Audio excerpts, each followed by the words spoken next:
The views and opinions of the hosts and guests are their own and do not necessarily reflect the views of the management and staff of Guardian Radio.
Good yawning this morning and welcome back to Guardian Radio 96.9 FM, your station for fresh news, smart talk all day. It is Friday the 13th of March 2026 and you are on the clock. As I'm sure I promised you all a sports Friday segment. I don't know if today will be the day. The news is hot. And I thought we were going to be talking about how SAC mash up everybody at BAISS event, right? But then they beat the Comets. My feelings are still in repair. At least they beaten the Comets. I'm not sure where it stands quite yet. I don't see anything in today's sports sections about, not BAISS, about the national track and field. Yeah, BAISS, track and field. But the headlines are headlining this morning, and I think there's lots to talk about. PM elections coming soon. Another headline, election within next few weeks. Another headline from yesterday's papers, Monroe rejects minister's claim that unexplained increases in MP's wealth goes unchecked. I want to talk about that for a moment because, but before we go there, the National Spelling Bee is this weekend. The National Spelling Bee is this weekend. It's taking place, I think, at Breezes Hotel. Start time, 3 p.m. You guys, if you got family members, loved ones, community members, church members, right? If you are part of a civic organization and a couple of the members, their children are in it, go out and support. Because that's how you live a culture of appreciation for education. Also, my grandnephew, Caden Greene, will be camped here, and he does well every year that he goes. And so I hope to be out there to show some big support. Also, it's time to pick the tamarind and feed the mango, scarlet plum, ganap, and avocado trees. So y'all notice that heavy rain in parts of the island last night. If the water sits in the trees, right? If there's no wind, if there's no sun to dry out the trees and the tamarind could get moldy at the beginning of the season. And we don't want that at all. Before we go into the headlines, there's a caller. Good morning, caller. Hey, morning, Ms. Greene. How you doing? I'm good, thank you. How you doing? Yeah, happy Friday, man. Hey, I know you know a lot of people, right? So for the spelling bee competition, I want you to insert a word inside there for me. Okay, which one? Suches. Now, if they could spell the word suches, I think they automatically win the spelling bee. You know where they're going to have a problem? In the chis part.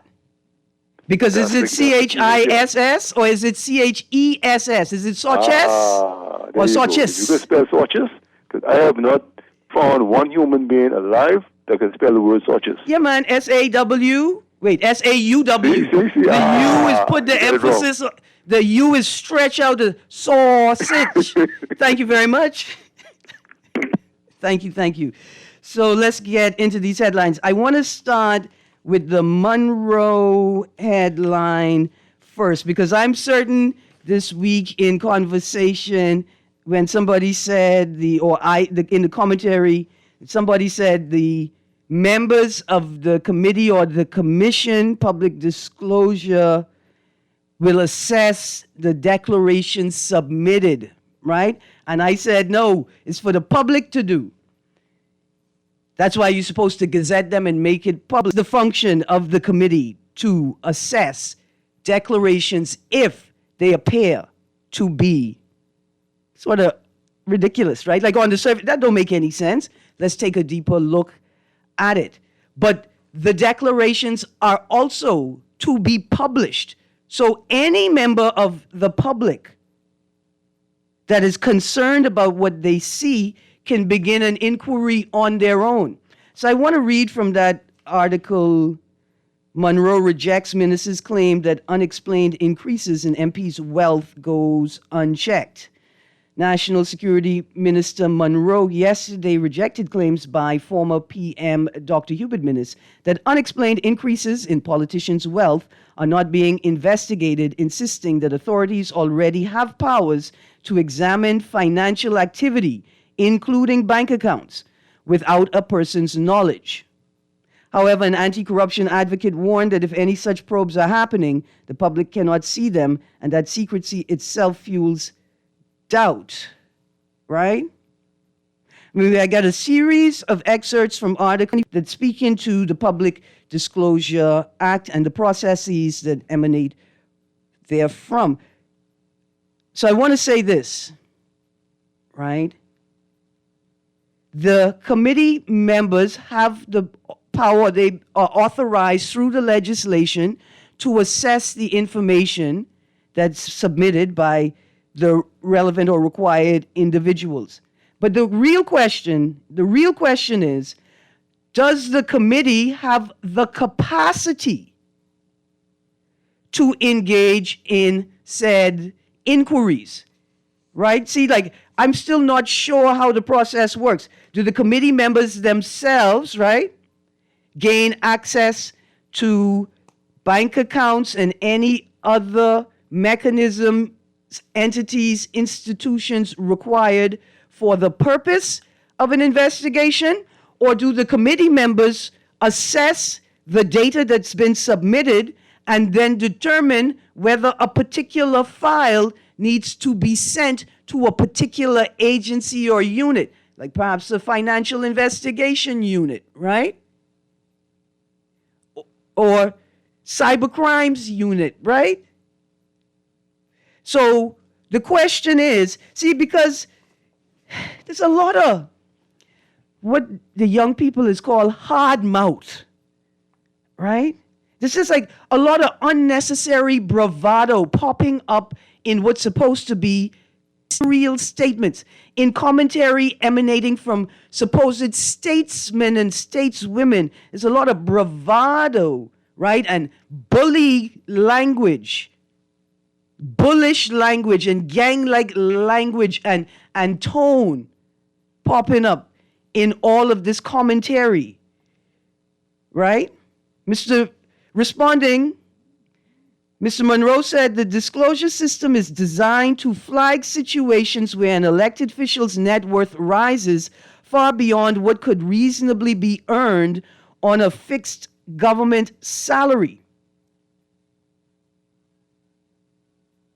requiring them to account for the source of that increase. So, like in the matter where, is it Kingsley Smith, the individual that represents West Grand Bahama, when his declaration was published in the local media, account or savings account said zero, or it had a zero with a line slashed through it, which could technically mean something else. Like it could mean non-applicable. Like I don't even have a savings account, right? But that symbol was there. And then when it said like securities or something, the boy said he had $200,000 in securities. Like, is that something that a flag would be raised for? Is that sort of situation? Like, how could you have $200,000 in securities, but you ain't got no account? Where you keep the money? Where you keep the securities?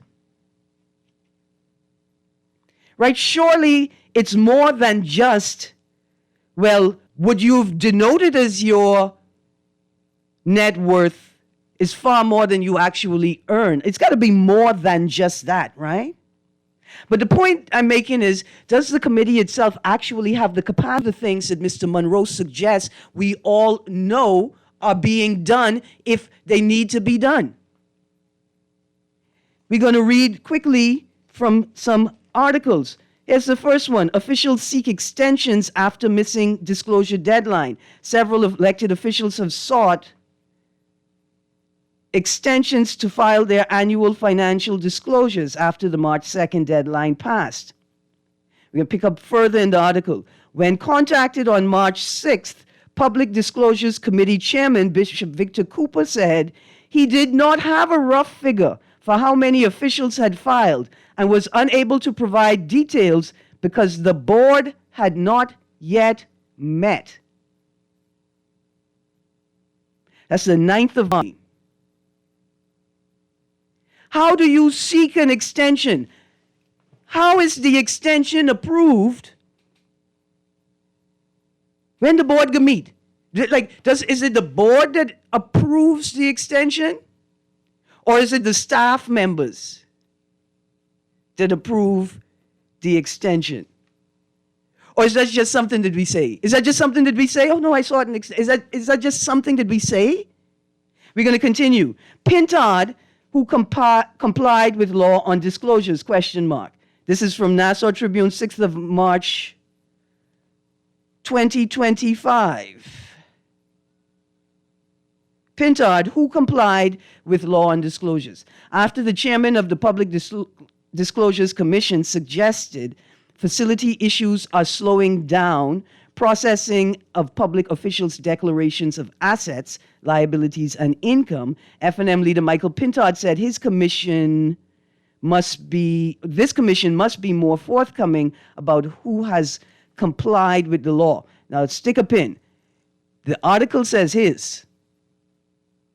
My mind just automatically put this. But technically, it is his commission. Because as the leader of the opposition, he sits at the head with the prime minister. We continue. We continue with the article now. Public Disclosure Commission Chairman Bishop Victor Cooper told the Tribune on Tuesday that the committee had encountered, quote, some setbacks, close quotes, in processing disclosures. While the law requires public officials to declare by the 1st of March, he could not say who had failed to do so and was uncertain when the office issues would be resolved. Previously, Cooper has falsely said that while the committee compiles reports, it does not have the authority to publish them in the Gazette. It's the absence of a published list of compliant and non-compliant officials. Quote, the head of the PDC is a pastor, so I would not want to characterize him as copying out, close quotes, he said. Hold the line for me, caller. Quote, I would only say that the commission has to be more forthcoming in providing the list.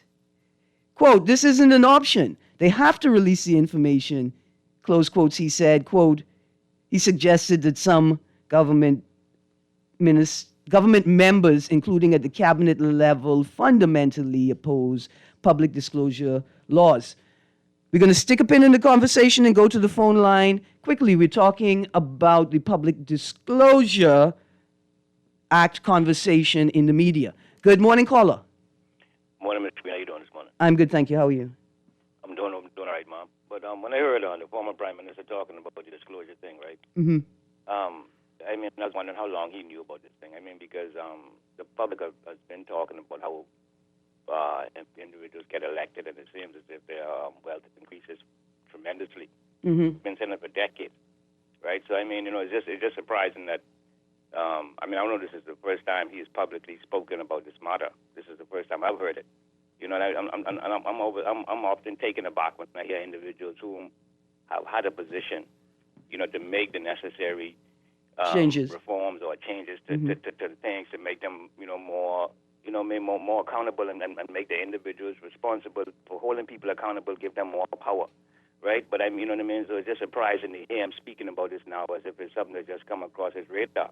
Mm-hmm. But I would like Miss Greene. I've heard a lot of talk about the $150,000 a year that's given to the MPs for their constituency allowance or whatever the case may be, right? Mm-hmm. I mean, that's a good chunk of change, and I would like for the public to more or less, demand a little more accountability on that, because here it is. We're giving them $150,000 for constituency allowance that they are not being held accountable for, right? But on the same hand, they talking about they want an increase in salary. Because as far as I'm concerned, I think $50,000 for some of them as being an increase in salary already. Okay. So I mean, hold on. There's the potential for that. I appreciate what you're saying. Perhaps let me start here by saying I should reach out to the constituency offices and ask whether, as a individual entity or as a part of the party framework, do you present to your constituents a report, a breakdown of the use of the $150,000, and let's talk about whether we should advocate for that to be a policy change, right? That all constituencies present it not just to their constituents, but publish it so that anybody can take a look at it. Yes, and even take a look at how the money is deposited, because I understand that probably don't deposit it into some private banking. Let's create a proper protocol for it.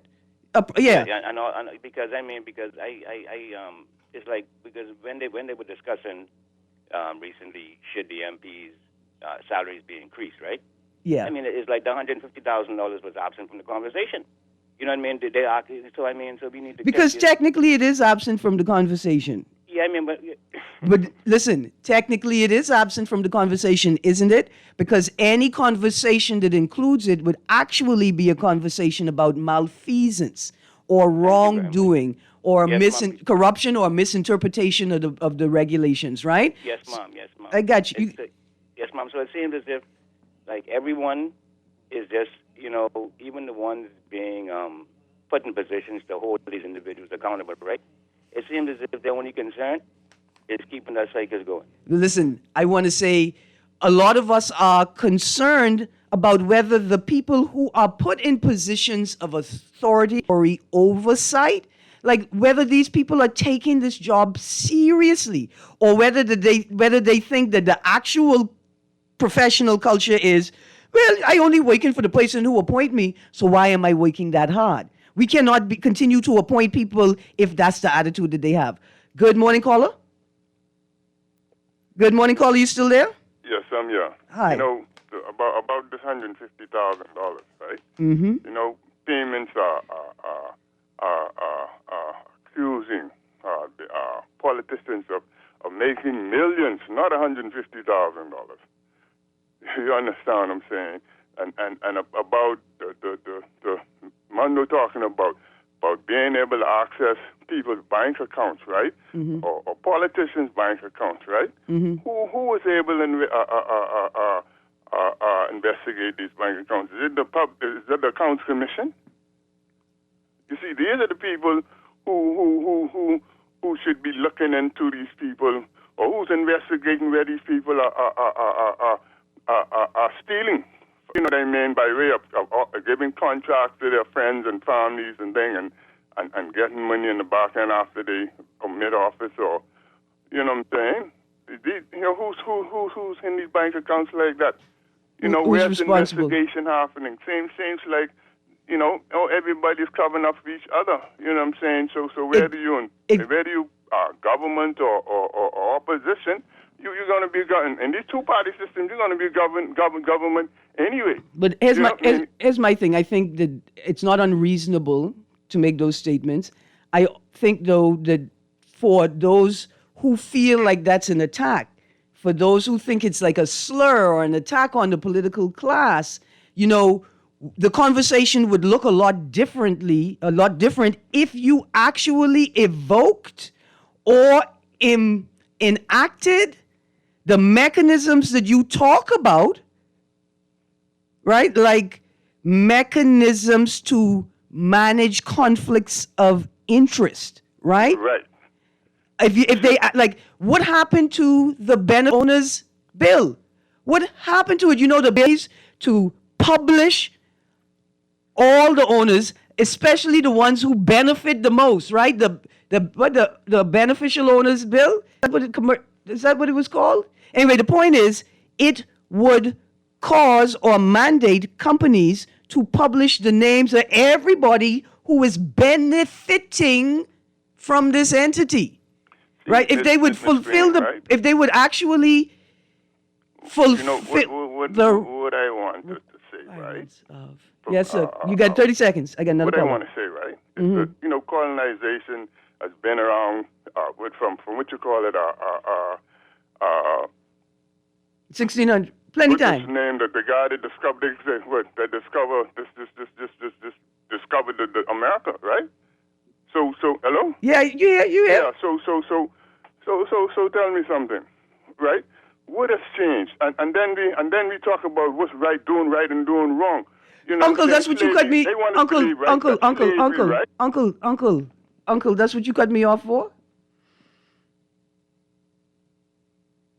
You've taken us entirely off topic, and then you wanted to give a whole lecture. But I understand. For people who, like the guy is I don't know what y'all call the term, but he is a socioeconomic advocate, right? Like he reads these things. He wants to talk about them. He wants to have critical interrogation about them, but sometimes you just change the whole subject. Let's go to the next caller quickly. And then especially after I tell you only have 30 seconds. Good morning, caller. Good morning. I'll try to stay on point. I won't go into the water that's rotting the fruit. Well, the point is we could wait a little bit to see if there are connections. That's why I like to keep it open. I won't do that. Yes, let's go. Okay, we choose a pastor to head this commission because we associate pastors with honesty. Mm-hmm. But when you go and look at the history of some pastors, particularly of these mega churches, they are actually criminals. Some of them I'll are. leave it right there. Hold on, but no, don't go yet. Let's stay right there because my critique of it is slightly different. I don't think the pastor should be put there because he don't know what he doing. I'm not ascribing malfeasance or nefarious activity. I'm ascribing incompetence. Right? Okay. This is not the realm for this gentleman. From the very beginning, from his appointment, because we didn't start the term with him as the committee, as the chair. I think it was LaRota. It was somebody else who was the chair at the beginning of the term. This gentleman is not suited for this job. It's just beyond. He don't know how to spin. He don't know how to take words and turn them into poetry. Accounting principles, he don't know. Listen. Okay. Yes, sir. Yeah. So I think that they did him a disservice, a professional disservice, by putting him in a space that would test his integrity. See, I had a situation like that before during the referendum, right? Mm-hmm. And one Melanie Griffith came to me and said, Miss Greene, look, I buck her. I trying to find her. And she said to me, Miss Greene, I'm going to be honest with you. She's basically, and I paraphrase, and look at the position I'm in. This is that You know, you can't have two masters position. She said, my professional obligation requires this of me. And my other professional spiritual obligation requires this of me. And you know, the only thing I could really say to her is, what I value and appreciate is your honesty, right? Is your honesty that you came to me and said, hey, I understand what's required over here, and I know what's required over here, and all I can tell you is that they are not the same thing. Well, I like your level of spin on it. It balances out. It gives him an opportunity to now, fellas, I don't think this job is for me. But I can tell you right now, if I were a politician, particularly one that was able to get a lot of land grabs when my father was a politician, and probably being the first billionaire in the Bahamas, I would not suppose that I'm a billionaire. In this day and age, when you have family trusts, you have digital wallets, you can have shell companies. I don't think this pastor or his entire commission can crack into my digital wallet. Well, see, here's the thing. First of all, that's why it needs to move at the pace of its own policies. Like you say you want to invite people with digital assets to come to the Bahamas, well, legislate for it and be able to let the pace of the movement of the tokens, of the crypto. If you cannot legislate at the pace of the movement of crypto, why you think you could have a whole jurisdiction to manage digital assets? Right. Well, you have all sorts of ways that you can hide your money, and family is one. You can tie it up in some kind of... Right, but it's very simple. Maintain your integrity by not entering politics. That's why I wouldn't enter politics, because I have no intention of being honest with people who I cannot help. Well, I appreciate that. All right. I appreciate that honesty. I know you love loved one. Yes, thank you. Thank you very much. So I won't go back into the articles, right? So you can... I want to read the words from the news itself, so you could hear what I'm saying in my critique. But first, the text line. Good morning, Erin, and I appreciate your comprehension of this public disclosure matter. I will always believe Kingsley Smith over the PM statement. I got to go back. I got to find them and juxtapose them. Another text. Just so everyone is aware, when the minister says they can, quote, look into a bank account without the owner's knowledge, close quotes, he means anybody, not just politicians. My personal belief, this is a serious invasion of privacy. A court should have jurisdiction over this and receive justification for the examination, not just a politician saying, I want to see what they got. I hope Pintard fixes this legislation and all the other loose nonsense passed by the desk bangers. Okay, texter, I appreciate this text because apparently the political class knows that the legislation itself is nonsense and not worth the paper it's printed on. The question is, why hasn't the political class moved, advocated for, demanded better legislation in its place, right? That's an aside. The question is, I'm not sure, here, texter, because when the minister spoke, the entities I thought about were like the Financial Intelligence Unit, the Cyber Crimes Unit, right? But also, I don't know if once the information is published and something looks awry, the public can then begin to make inquiries, but I'm not certain exactly how they would begin to make those inquiries.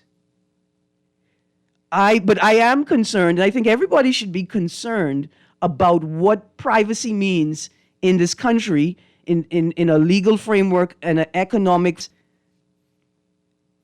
We shouldn't rely on culture from other jurisdictions. What applies in the Bahamas is Bahamian law.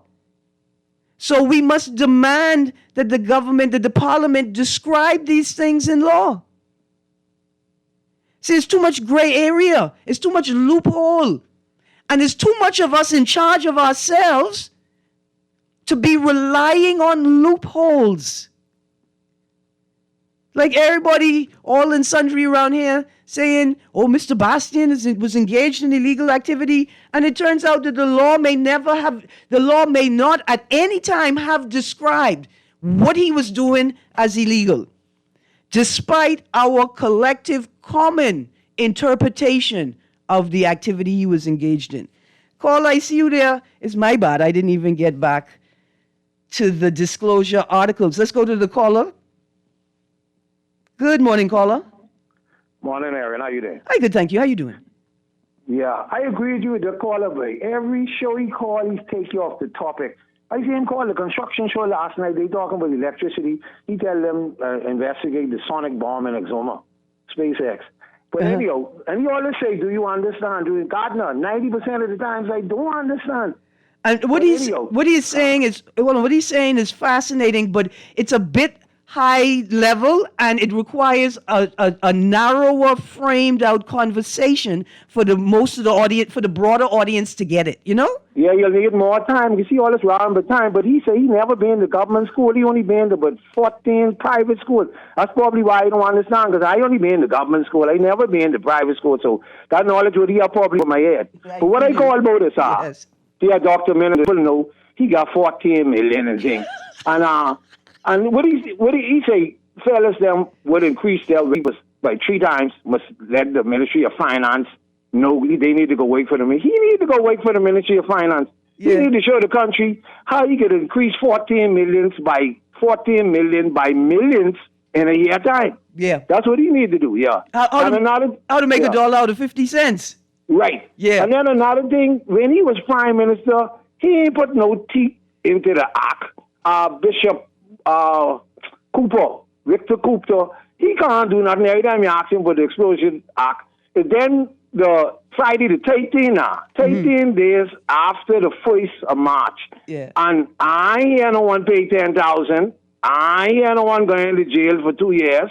I think, but the man would move the hot dog bread through the window. He in jail during 6 months. Listen, the board has not met yet. I'm trying to figure out how would their extensions be approved if the board hasn't met yet. Yeah, that's right. Well, it's a slack country, man. The 1st of March. It's the 1st of March. We must know what your asset is by millions in 1 year time. How you come out of studio apartment when you first went into a 9-bedroom, 8-bathroom out west on the beach? We need to know these things, man. Yes, sir. Absolutely. Right, yes, we need to know them. You too. Enjoy the weekend, man. Enjoy the weekend. I'm going to go to the text line quickly and back to the articles. Here's a text. Morning. Some pastors are trained lawyers, architects, accountants, etc. So please be objective with your views, statements. Okay. We were objective.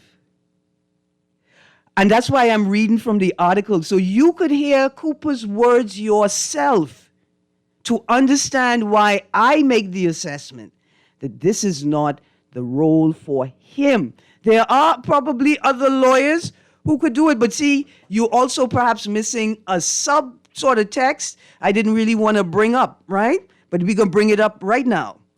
The prevailing political culture overwhelms everybody, and there's a whole bunch of smart people that walk into the House of Assembly at the beginning of a new administration, and on the first day they walk out, you have to ask yourself, do they perform brain surgeries in there? Because it looks like some people had their brains taken out and replaced with something else. This political culture is so overwhelming. We have seen some of the most intelligent Bahamians get up and say and do the most things. Mr. Keith Bell is a perfect example. This gentleman was supposed to be the smartest man in his class in the region, University Law. I suspect he is patient zero for we would have. You remember when the Deputy Director of Education said we would have gone on a walkabout and we would have found 12 students? And they went on a walkabout and they found 12 students. So to your point, Texter, which I didn't really want to spell out in that way, but thank you for the opportunity to do it. Yeah, some pastors are trained lawyers, architects. They're very good at what they do. But that political culture just seems to drunken people with stupidity. Let's go to the phone line. Good morning, caller. Miss Greene. Good morning. Sorry for the wait. Yeah. No, I don't have a problem. I'm listening to you as I'm waiting. The thing is that the words coming out of your mouth, everybody can learn, even from just the way you think. And so, with 5-year magicians, politicians, at least Dr. Minnis gave me a good laugh because I had low and bad memories during the pandemic. Mm-hmm. But if you notice, his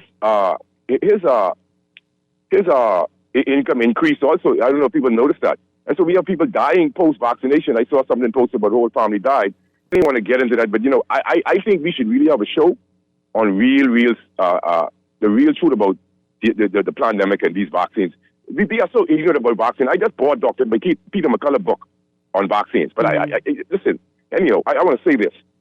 As it relates to privacy, right, Ms. Greene, mm-hmm. and the age of technological advancement, right? Mm-hmm. There's no such thing as privacy. And see, Alan could explain it way better than me. So what I'm saying, I'm noticing that the ruling class take masses for blank, right? And they are well protected via legality, et cetera. They are protected, right? Mm-hmm. So I heard you started to read the Disclosure Act and who said it was private and all that. But they are condoning using capital surveillance and a panopticon on the masses.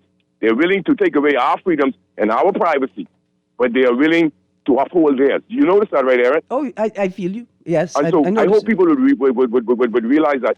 So what it means is that we are a hypocritical society. For me now, as I think, I know a friend who went to school at Keith Bell. He was a head boy. He was always ahead of everything, all right? But the thing is, he's not ahead of me. Because even if the scientists were not ahead of me during the pandemic, if someone is ahead of me, I just keep thinking, so I use my head and then I get ahead of them. Mm-hmm. Now, we are a hypocritical society. For me, if I ask Erin, what is the longest war? We would say the 100-year war, right? Mm-hmm. But the longest war is the war on drugs. So it's like, I'm trying to solve a problem, but you weren't who's selling it, but you're attacking the user. And so for me, we know that people in high society smoke marijuana, but they'll never come on and say that. So maybe if we ask the politicians them to do a drug test, then we could say we really know them. Until the truth is revealed about everybody, we don't know anybody. What we see is profile, and people actually respect is due when it's earned. I'm not going to be, and everything is a cause of concern in this country. We're just wallowing in a bunch of BS every day, man. Have a good day, Erin. Blessings. Thank you. Thank you, 52. There's that phone line. Let's go to the phone line again. I'm going to get back to these articles in a second. I just want you all to hear the words from the people and not just my words. Good morning, caller. Well, good morning, Erin. I like the last caller. Shouldn't politicians have to do drug tests? I thought that would be mandatory, but whatever. Whatever buck up go into. Listen, you know that we have laws that say you're not supposed to drive while intoxicated, but we don't enforce them. Not supposed to drink and drive either. Yeah. But listen, let's not go down that. That would be. Listen, okay, hang it up, Graham. I have thoughts. Okay, hurry up. I had thoughts coming out of my mouth. Come on, you got 30 seconds. I got to go to a break. I got some more text. I got to get back to the article. Not even 2 seconds. Yes, sir. Yes, I appreciate it. You've been all over social media, right? Yeah, sometimes. Do you see the elite all over social media? No. Go and think about it. They got you distracted and playing games on social media while they're making money and selling and doing what they got to do with our country. Have a good one. Thank you. Thank you very much. There's only so much time in the day, and the one thing that you can control is the use of the time that you have available to you. Here's a text. Months ago, I highlighted a new user agreement that suddenly appeared on RBC's digital platform. That agreement forced the user to agree that their data could be shared with anybody without the user's knowledge. In addition, the user was asked to agree the data to reveal more info. I'm assuming the other banks have asked for similar agreements with customers unaware of what they're agreeing to. See, these are the things that I'm talking about. Thank you, producer. We go into a break. These are the things I'm talking about, right? Y'all all around the place campaigning. Making TikTok video about we fixing road and patching hole. And doing public notices for roadworks in restaurants, mixing cocktails. But who is legislating protective measures for citizens and consumers? Anyway, caller, I see the board light up, but the music's playing. We're going to a break. Stay tuned. On the Clock with Erin Greene, 96.9 FM.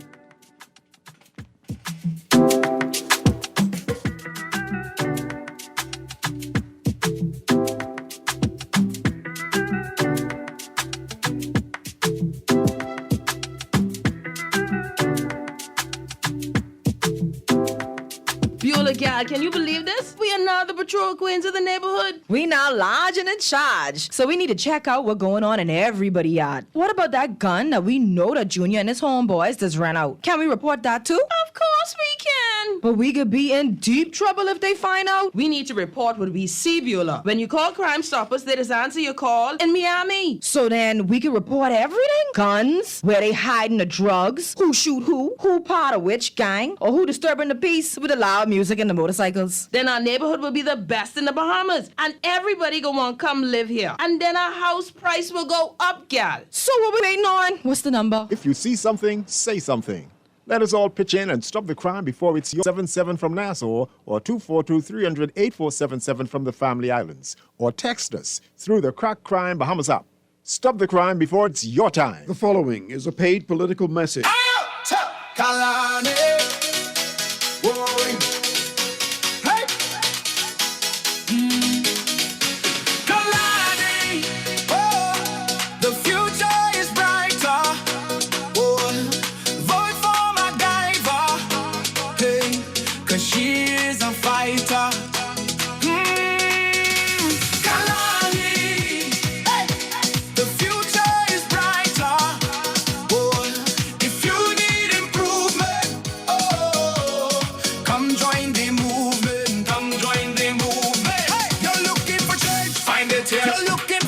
Find it here. You're looking for truth. Find it here. Vote for MacGyver. She's here for you.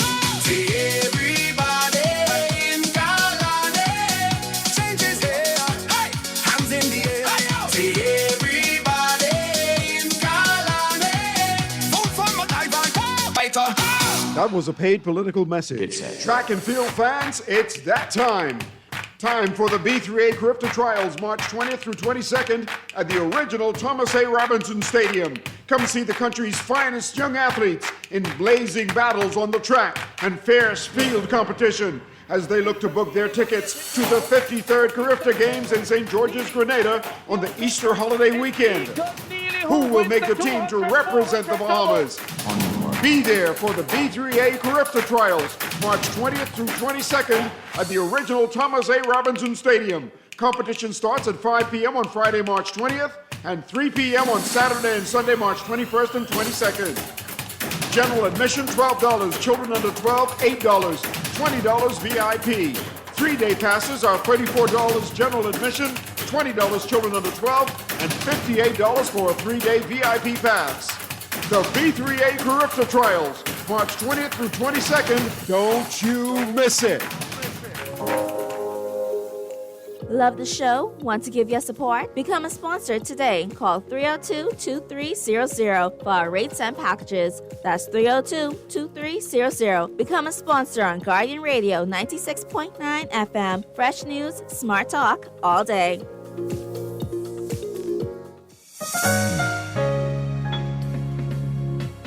Put more money back in your pocket with the Fidelity Debt Consolidation, or when you can pay less. Reduce your monthly debt payments down to one low, easy payment. Apply for a Fidelity Debt Consolidation loan today. Call 356-7764. Fidelity, we're good for you. This is Guardian Radio 96.9 FM, streaming on GuardianTalkRadio.com and the Guardian Radio app. Nassau, Bahamas. Some men say they like this one, but they don't like that one. They in love today with this thin one, but they don't like this fat one. Not me, nursery, I can't agree. A woman is a woman for me, I don't care how she ugly or scrunchy. I'm a busy man, there's no time to lose. I don't pass my hands, I don't forget shoes. Any kind of woman, one for our hand. Good morning. Welcome back to On the Clock with Erin Greene. I needed to hear the lyrics of that song. Somebody sent me a picture. I want to say to them, thank you very much. And I guess I have to say also thank you to the Prime Minister of the Bahamas, Brave Davis, for receiving the participants in the National Spelling Bee taking place this weekend at the Office of the Prime Minister, for showing these young people what it means to support and grow and commit yourself to a culture of appreciation for education. And most of all, thank you for taking a picture with my grandnephew, Camden Greene. See, because maybe you heard me talk about how that moment with Sir Lyndon Pinlin and our Anglican Church Bible study group, when we met, he highlighted the importance of volunteers and celebrated us for our participation in the church activity. So thank you very much, Prime Minister. Now back to our regularly scheduled programming. Good morning, caller. Morning, Miss Greene. How you do? Oh, ma'am, with Anglican Church. At the risk of getting pinched, St. Anne's? Okay, I belong to St. George's. Well, I was christened in St. Matthew's, and then rest of my life I grew up in St. George's. But, you know, Miss Greene, we talk about the same things over and repeatedly for years and years, and everything still seems to remain the same. You tell us every morning about the traffic violations that you observe every morning, but everything remained the same. And I tell you, but like Carter, right next, cross the road from the representative for Angleton, there's a number house. Right next to the number house, there's a little primary school. Government school? I keep telling you about these cars that park up on the sidewalk where the children supposed to walk on to go to and from school. Yeah. They have to walk around the traffic. The cars and trucks will park up on the sidewalk. What are going over to the number house right opposite the representative. Blame the police. Blame the police. Office. And the children are walking the road around the traffic to get to the gate to go into school. Let's blame the police, because see, if I was a police officer and I call a tow truck to tow the car and the tow truck driver refused to tow the car, I throw in the car, the tow truck driver and the tow truck in the bush. In front of the students. The police truck park up on the sidewalk too. That's what I'm talking about.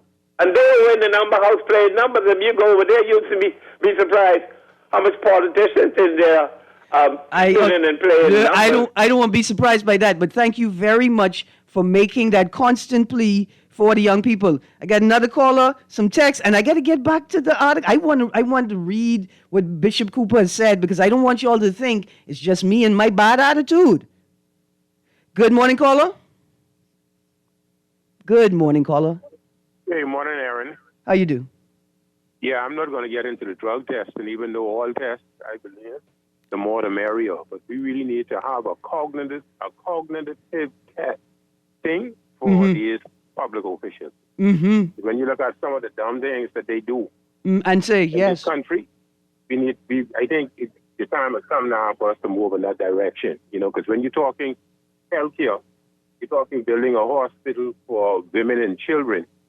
When our general hospital is on the verge of collapse. Okay, I get it. I disagreeing with that one. But let's pick another example. I disagreeing with that one. No, we need a general hospital. No, we do need it. Hold on. We do need a man. Why you always be like that? We know how conversations work. Yes, we do need a general hospital. But if the government insists that we need a specialty clinic for women and girls and maternity issues, right? Has anybody stopped to ask what's the status of the maternity ward at PMH? We know the status of the morgue.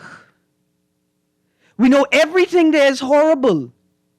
But I knew that from they opened the critical care unit wing and there was no critical care taking place in it. We knew that. There are significant issues with the existing maternity ward and maternity care in this country. But since y'all just thinking, well, it's only Haitians making babies, we're not concerned about it. Caller, I could be honest with you. I don't know what we're going to do, but you got 30 seconds. You got 30 seconds. Good morning, caller.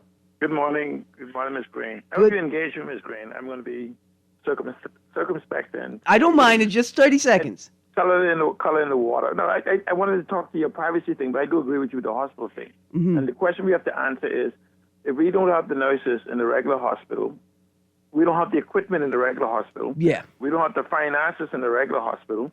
we are struggling to pay our national debt, then how do we get nurses in this hospital? How do we get equipment in this hospital? And how do we add this to the financing and even fulfill the needs on the outer islands?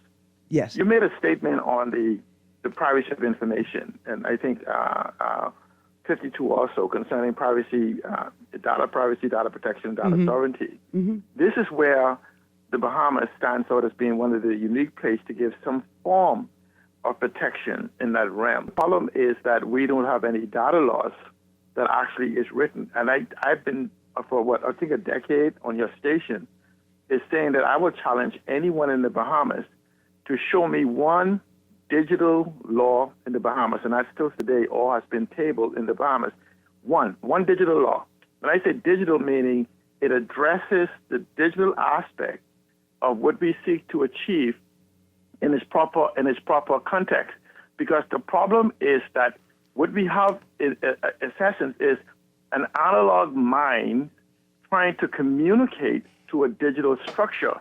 So what they do is they embed what is called manual attributes in the law. Now, I mean by hand, but it's a cumbersome aspect, almost like you see how we say, take a digital ID over here, go and take another digital ID over there, and all of these things. That is a manual thing. That's just one of the effects of seeking to be digital. And ending this, we have always been, and people talk about this money thing you talk about, we have always seemed we have adopted a mindset of no tax and secrecy from the days of piracy and all this money laundering. When our Constitution, think about this, regular and constitutional protection. Our Constitution provides for low tax and privacy rather than no tax and secrecy, but we never talk about anything of national development or what we want in context, and the arrogance of ignorance sets in, leading to paralysis of analysis and paralysis from analysis. Thank you. Absolutely. Low tax and privacy versus no tax and secrecy. Okay, I got to write that down. Stick a pin. Thank you very much, caller. Okay, so thank you for that. Some of y'all don't know what 30 seconds mean. I'm okay with that because it reminded me of something. So y'all telling me that you just not taking the Public Disclosure Act seriously in the age of FTX? Y'all remember that? FTX? Y'all remember NIGOD in the age of NIGOD? So we just doubly not taking it seriously? Okay, let's go back because I want y'all to hear the words. Here's another article. The last article we read from was Pintard, who complied with law on disclosures, ? Nassau Tribune, 6th of March, 2025. Yet more failures over disclosures. Nassau Tribune, I think 5th of March, 2025. I think this is Nassau Tribune. The public disclosure chairman said office inaccessibility and facility issues, including mold, have slowed the processing of this year's public disclosures of public officials. Quote, we've had some setbacks, close quotes, the bishop said. He said he couldn't say who failed to... Unsure when the office issues would be fixed. Bishop Cooper has previously downplayed the committee's role in publishing disclosures. Another headline, some politicians missed public disclosure deadlines, official says. 6th of March, 2024.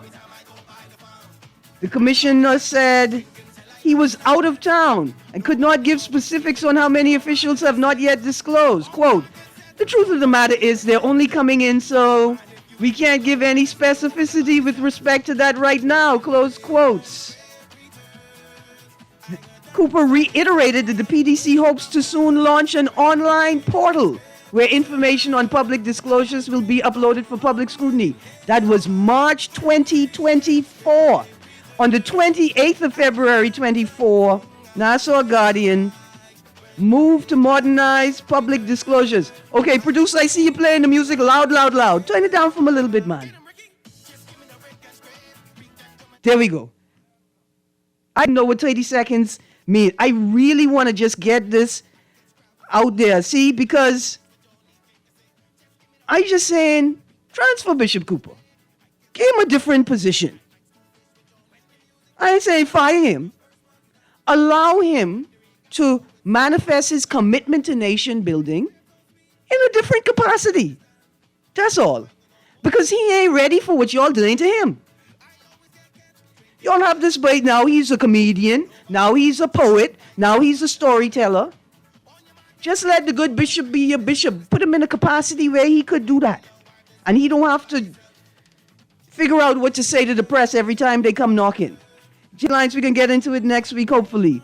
Move to modernize public disclosures, 28th of February, 2024.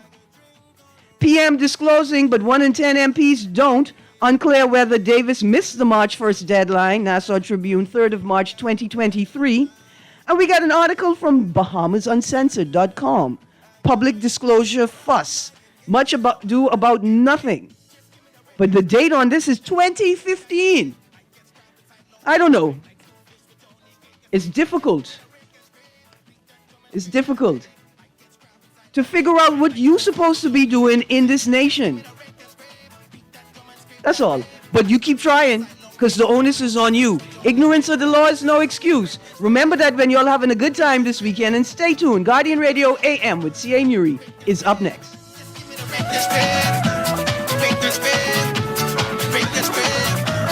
This is Guardian Radio 96.9 FM, streaming on and the Guardian Radio app, Nassau, Bahamas.